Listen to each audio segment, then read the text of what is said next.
అపోస్తలుడైన పౌలు స్పష్టంగా చెప్తున్నది ఏంటంటే, నేను క్రీస్తుతో కూడా సిలువ, అంటే ఆ పాపపు స్వభావము క్రీస్తుతో కూడా సిలువ వేయబడింది. ఈరోజు నీ జీవితము క్రీస్తుతో కూడా సిలువ వేయబడిందా? నీ జీవితము క్రీస్తు మన కొరకు చనిపోతే, క్రీస్తు 2026 సంవత్సరాల క్రితము ఆయన మరణించి సమాధి చేయబడి పునరుత్థానుడై మరణాన్ని గెలిచి ఆరోహణమై మరలా రానయ్యున్నాడు మన కొరకు.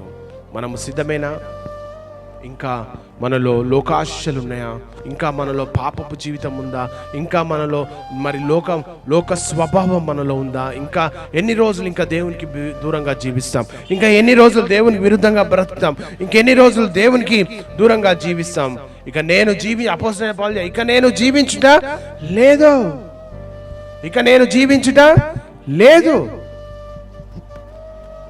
మరి ఎవరు జీవిస్తున్నారు అంటే క్రీస్తే జీవిస్తున్నాడు, క్రీస్తే నాయందు జీవిస్తున్నాడు. కనుక ప్రియ దేవుని సంగమా, క్రీస్తును కలిగి ఉన్నప్పుడు మాత్రమే దేవుని రాజ్యానికి మనం వారసులం అవుతాం. క్రీస్తు లేకుండా మన జీవితంలో ఏది మనం కలిగి ఉన్నా అంతా వేస్టే. కనుక ఇక్కడ చూస్తే తన్ను తాను అప్పగించుకున్న దేవుని కుమారుని యందు విశ్వాసం వలన నేను జీవించున్నా. ఈ మాట మనం చెప్పగలమా? ఈ మాట మనము చెప్పగలమా ధైర్యంగా?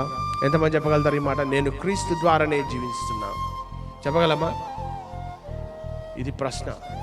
ఈ ప్రశ్నను మనం తీసుకొని పోదాం ఇంటికి.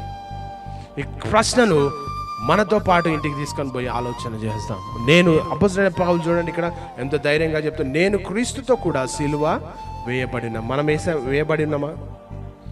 మనము వేయబడి ఉన్నామా? ఇది ప్రశ్న.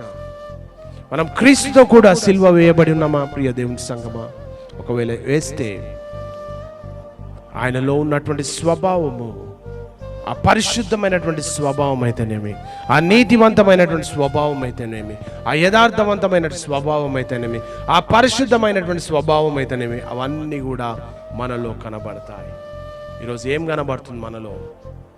దేవుడు మన కొరకు 2026 సంవత్సరాల క్రితం ఆయన పరమును విడిచి మన కొరకు మరణిస్తే ఈరోజు మనలో కనబడేది ఏంటి?